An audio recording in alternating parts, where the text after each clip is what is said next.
fast can a 2026 spec Formula 1 car lap the Nordschleife?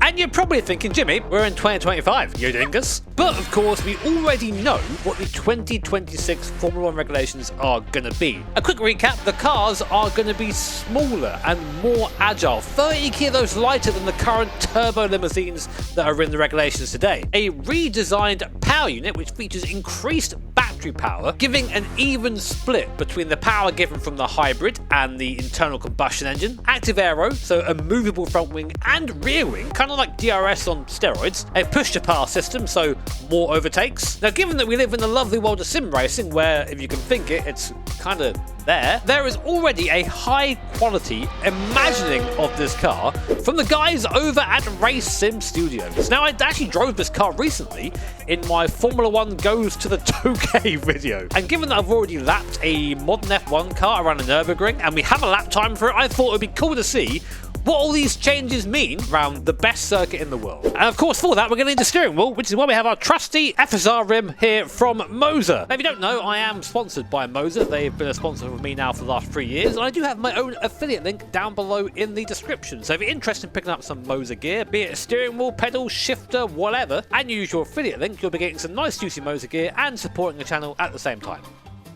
Thanks. And here it is, our 2026 Formula 1 car. Now, you guys can give me your opinions in the comments below, but I really prefer how this 2026 car looks. I mean, it's got a lot of cool aero on it and whatnot, but for me, I just really love how they're smaller. I do not like these limousines that we have today. I've never enjoyed the regs and how the cars look now, but this is going in the right direction. Not all the way there, but it does look sweet. I've gone for the Piastri livery, so I'm going to have to watch out for my outside in case he comes.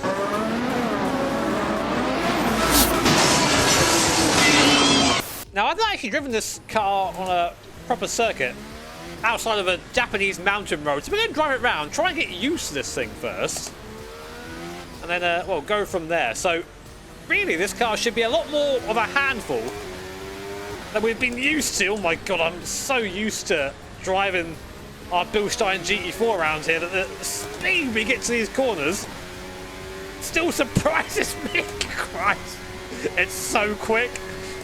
Okay, so, oh my god, immediately I know already, don't touch those curves. We are in a car that is super stiff, eyebrows emoji, and doesn't really have any suspension travel. The travel you get from the suspension or the movement is usually from the tyre. That's how stiff these cars are, so good to keep an eye on that. Also, we kind of have less engine power around here. That's going to be a disadvantage to us because these cars, as mentioned, have a split kind of 50-50 between engine power and hybrid power.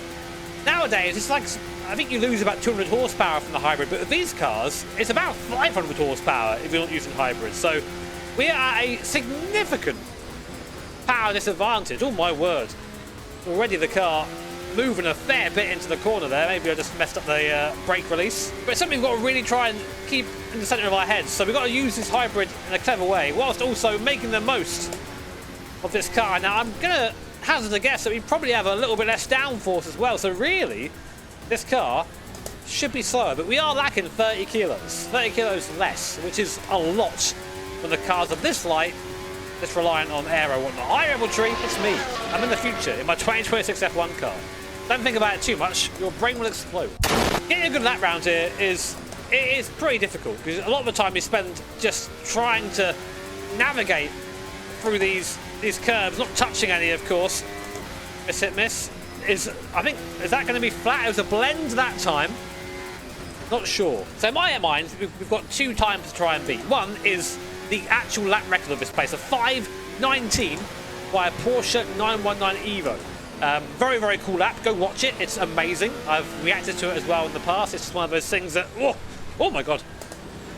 Woo. As I was saying, it's one of those things that everyone in motorsport should know because it's just f***ing awesome. And the 5:13 that we did in the 2024 car. So we'll see if we get anywhere near either of that. Regardless, it's going to be one of these laps and we sort of hold on for dear life. As always, from one of these cars and Race Sim Studio, the quality is fantastic. So many different options to choose from in the menu. So many setup options, recovery options, where you can deploy your go-go juice.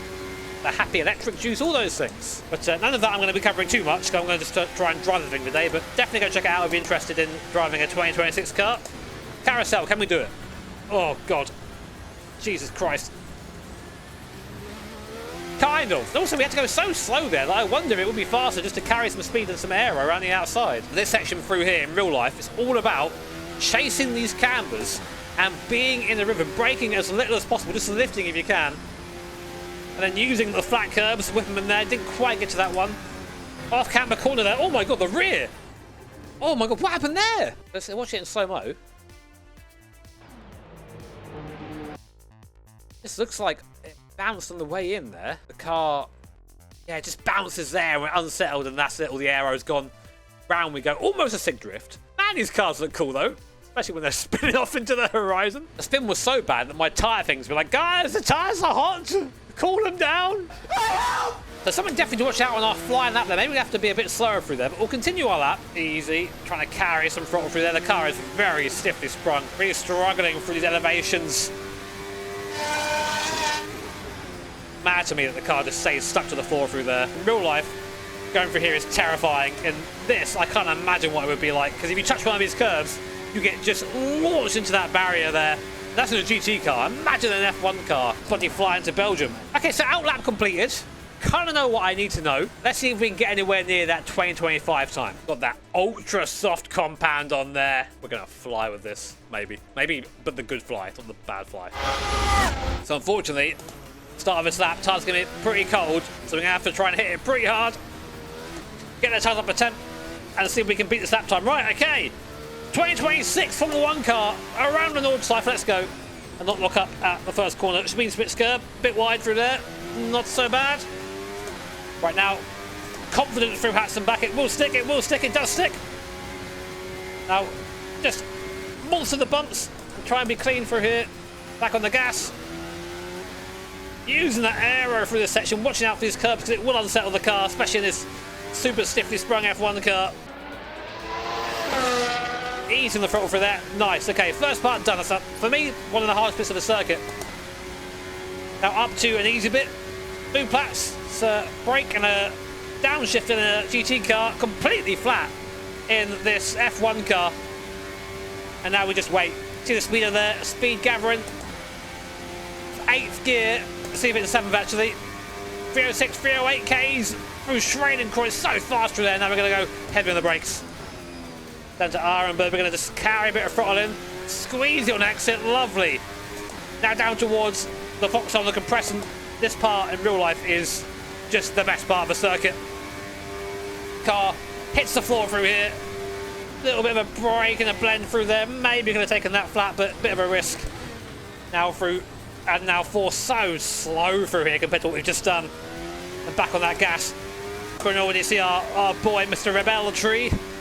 Hey bro, 7th gear, now double left-hander through here, flat for the first one. Lock it down, 3 gears for the second one. Again, follow the cambers round here, the cambers are going to pull you around. Downhill braking, 4th gear, aim for that little dot, and back on the gas. Completely flat through this little chicane again, following the camber nicely, miss. Small lift on the way through, that could have been flat I think, maybe. Now, slower spot on the circuit. 2nd gear through here, try and get a good late apex, kind of got that a bit wrong. Now we're going down to Adenau. Downhill braking here. To 4th gear, roll it around, be easy. So we had a little moment on our outlap. Let the car settle, we did, and then back on the gas. Oh, and that elevation there, the car just skipping through there. It's having to be really easy on the throttle. Come up to Bergwerk now. Really important to get a good exit out of here. Oh, a little bit enthusiastic on the gas through there, I think. Now long climb up towards the mud curve. One of my favourite corners in the circuit. One of the scariest for sure in anything that isn't an F1 car, because it's completely flat on this. Let's go. Easily flat. 284 kph. Amazing speed. Still flat through this kink. Now we've got a spire braking point. Let's try it here. It'll be a bit later, I think, but we're just getting through the corner. Roll back on the throttle. We're going to try the carousel. We're going to try it. But I've really got to slow the car down. Oh, I think I should have gone round, you know. Had to really wait for that to go through. That last part of the course. We can make us some time here if we're brave. Also lose our lap. So just rolling the throttle through. Just keeping some throttle on there, keeping the diff engaged. And a little bit late through there, not quite the ideal line. Now down towards Swiftman. We're going to try and get this curb on the right. Didn't quite manage it. Now easy through here. We're going to slow it down a little bit. There you go. That bump, that's what caught us out last time. Had to slow down to avoid it, but we're still going, which is important. Now down towards Brinchen. Missed the apex like a legend. Brinchen 2. Time to get an auto addiction. So slow through there, actually. Just turned a bit too early. Scrubbed us some speed. And more importantly, scrubbed us some aero. Car not quite as pressed into the ground as it was before. Now over Fansgarten. Dab of the brake just to get the car settled. Now we go through. Should be flat now. All the way down. Through the Beloff S. Amazing part of the circuit. Hang on for dear life. Grip the wheel. Remind yourself to not be so tense. Now into the last couple of corners. Down one gear. Down one more. Turn her in. Aim for the apex. Miss it like a legend again. Now Kleiner carousel. Going to actually go around the outside here. Yeah, much faster. Much faster. We're out of battery now. But we do have a trick up our sleeve for this straight. That is DRS. That round here. As soon as that light comes on, DRS open. There it is, green light. DRS now open. Nearly 330 kph down the straight.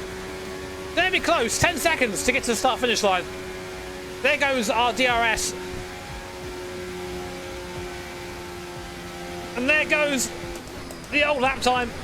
We're slower, but by how much?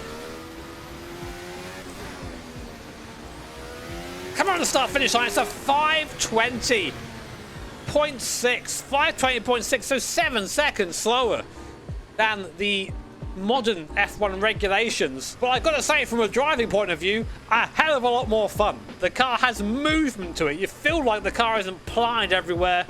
I love that. I love that about downforce cars, especially in sim. It's very easy to make something that's really quick with tons of aero and kind of boring but precise to drive. This has just a little bit of an edge to it, which makes it just a bit more fun. Also slower than the 919 Evo, so 919 Evo, my goat. As always, guys, links for the car used in the description below. If you enjoyed the video, hit that like button, subscribe, hit that bell icon, do all the good stuff. Take care, have an awesome day.